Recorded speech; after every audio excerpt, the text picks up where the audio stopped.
There is a moment in every man's life when comfort becomes poison. It doesn't announce itself with thunder or warning. It creeps quietly, like a second shadow, convincing you that softness is safety, that delay is harmless, that discipline is a luxury reserved for harsher times. But Niccolo Machiavelli understood something most men never learn, that the mind left untrained becomes an enemy, wearing your own face. And so long before his name was dragged through centuries of misinterpretation and myth, Machiavelli forged something far more dangerous than political theory. He forged a ruthless self-discipline that carved him into a man unshakable by fortune, betrayal, or exile. Imagine the camera opening on a dim Florentine study. A single candle burns on a worn wooden desk, the flame bending every time the wind sneaks through the cracks in the old walls. Scribes sleep, courtiers whisper in distant halls. But one man is awake, bent over parchment, ink staining his fingers, jaw tight with a kind of monastic resolve. He is not writing because he wants to. He writes because he must, because in his world, hesitation is death, and discipline is the only armor a powerless man can afford. This is the version of Machiavelli the world rarely sees, not the scheming diplomat or the shadowy advisor whispered about by kings, but the man who built his mind like a fortress, every stone placed with intention, every weakness cut out with ruthless honesty. He knew that a man's first battlefield was himself, and the war was won or lost long before he faced another soul. And so, from the earliest years of his service to the Florentine Republic, Machiavelli trained his mind the way a soldier trains his sword, through repetition, resistance, and an unflinching confrontation with reality. Most people run from discomfort. Machiavelli walked toward it. When a task bored him, he dove deeper. When a duty exhausted him, he did not slow down, he sharpened his focus. And when the world humiliated him, stripping him of his position and casting him into exile, he did not collapse, he transformed. Because self-discipline for Machiavelli was not about waking up early or forcing productivity. It was the art of bending your inner world so tightly under your rule that nothing external could break you. He wrote once in a private letter that the world can take your status, your money, your reputation, but it cannot touch a mind governed by its owner. And that became his creed, the ruthless pursuit of inner command. The camera shifts. Exile, a small cold home in Sant'Andrea. A man once surrounded by diplomats and political intrigue now spends his days in a simple cloak, dirt on his hands, tending fields he never wanted to own. No audience, no power, no glory, just the quiet humiliation of obscurity. For most men, this is where the story ends. But for Machiavelli, this is where the real story begins, because exile stripped everything unnecessary from him and revealed the steel beneath. Every night after the fields surrendered to darkness, he cleaned his face and clothes, entered his study, and performed a ritual he described with almost spiritual reverence. He said he entered the courts of ancient men, reading not as a scholar but as a man in conversation with the greatest minds that ever lived. He questioned them, he challenged them, he absorbed their strength. This was not leisure, it was training, a daily forging of the mind, the discipline to return every night, no matter how tired or defeated, the discipline to turn humiliation into fuel, the discipline to reshape his identity not according to his circumstances, but according to his will. And in those lonely nights, the seeds of the prince were born, not from ambition, but from discipline, sharpened by suffering. Most people misunderstand the coldness in Machiavelli's writing. They think he celebrates manipulation. They think he encourages cruelty, but that is a shallow reading. What he celebrates is control, the control of perception, of decisions, of timing, of self.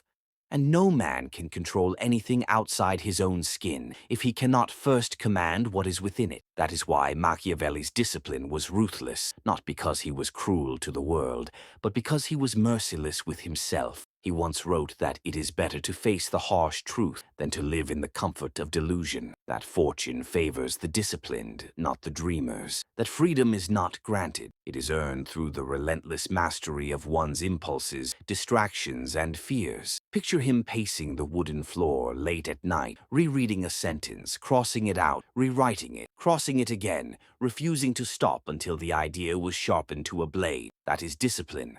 Not glamorous, not grand.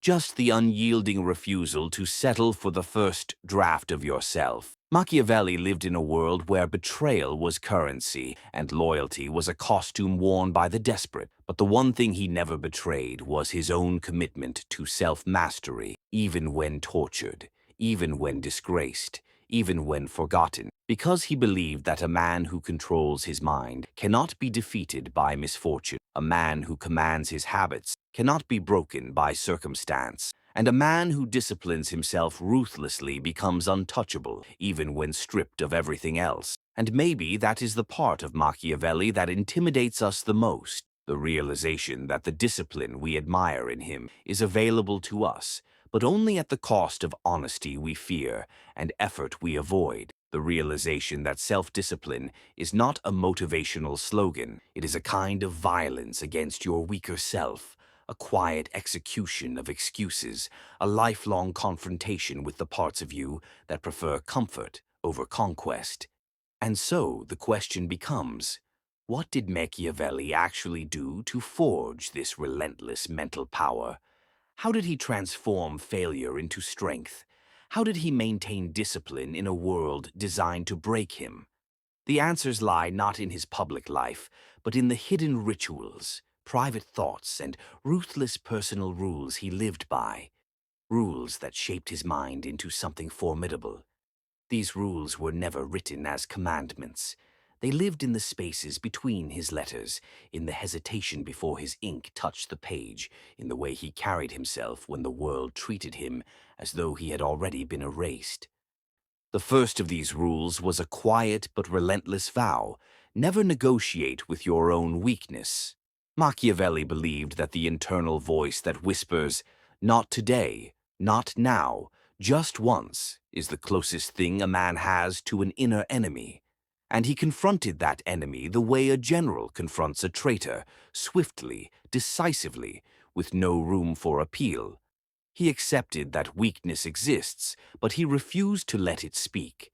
Every morning in exile, when his body ached and the humiliation of fallen status pressed on his chest, he stood up anyway. He did not wait for motivation because he knew motivation was nothing more than the soft language of comfort. He moved because movement was discipline, and discipline was survival. The second rule was even harsher. Embrace reality as it is, not as you wish it to be. Most people cling to illusions like blankets, hoping they soften the impact of disappointment. Machiavelli set fire to his illusions. He dissected situations with surgical precision, stripping away hope, fear, pride, everything that blurred the truth. In doing so, he gained an advantage over those who preferred the safety of delusion. He wrote that the man who accepts reality, no matter how cruel, becomes untouchable, because truth gives him the power to prepare.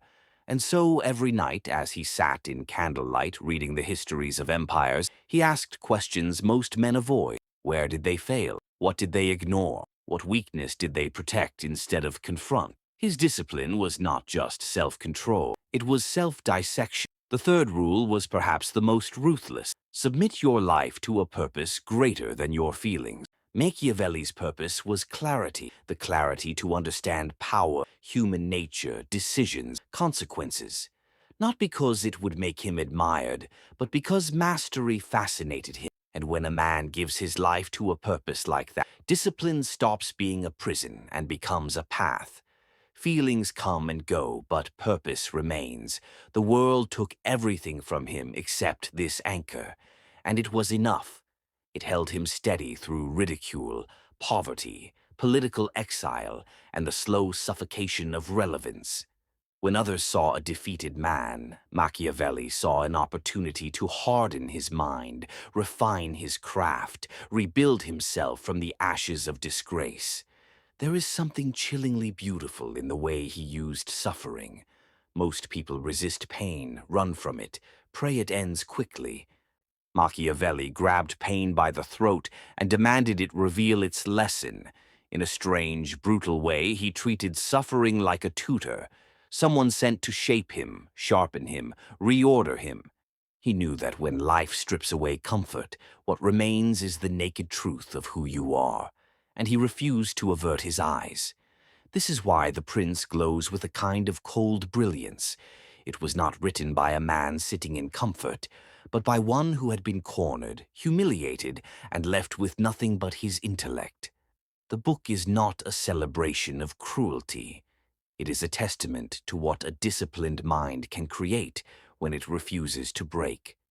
As the candlelight flickers against the stone walls, imagine Machiavelli dipping his pen again, tracing words with the steady hand of someone who has lost everything except control of himself. That is the paradox of his life. Exile weakened his position but strengthened his mind. The world saw a fallen man, but history inherited a thinker forged in fire. His discipline was not glamorous. It was not a routine posted for display. It was not a collection of habits meant to impress. It was a quiet, relentless, private war. And he won. But what makes Machiavelli's story dangerous is not what he wrote. It is what it reveals about us. That every human being carries two selves, the self that seeks comfort and the self that seeks greatness. One will win, not because of talent or destiny, but because of discipline, the quiet decisions, the repeated choices, the invisible battles. Machiavelli forces us to confront the truth we avoid, that the life we want requires a self we haven't become yet. And to become that self, something weaker has to die. Maybe that's why his ideas have survived centuries. Not because he understood princes, but because he understood people. The fear, the desire, the excuses, the potential. He knew that most men lose long before the world challenges them, because they surrender internally. He knew that discipline is not about punishment. It is about liberation. The liberation that comes from owning your mind, commanding your actions, shaping your identity with intention instead of impulse. And maybe, just maybe, that is the part that scares us the most. The realization that we are far more powerful than the life we accept. That we can become sharper, stronger, more focused, more resilient. If we are willing to be ruthless with ourselves, if we are willing to sacrifice comfort for clarity, excuses for action, hesitation for purpose. The world may never reward you for this transformation. It may never applaud your discipline or recognize your inner victories. But Machiavelli's life reminds us that greatness is not certified by the world. It is certified by the self. So imagine for a moment that Machiavelli was speaking directly to you across time, candle burning low, ink drying on his fingers. Imagine him telling you that power is not found in dominance but in discipline, that fortune bows not to the strongest man but to the most prepared, that you can rewrite your story at any age, in any circumstance, as long as you rule yourself before expecting to rule anything else. And as the screen slowly fades to black, let this final whisper echo in the mind. Your life changes the moment you decide you are done negotiating with your lesser self. Not tomorrow, not someday, right now. If this story stirred something inside you, don't let it fade. Feed it. Act on it. Build the disciplined version of yourself that your future will thank you for. And if you need a reminder, repeat this to yourself.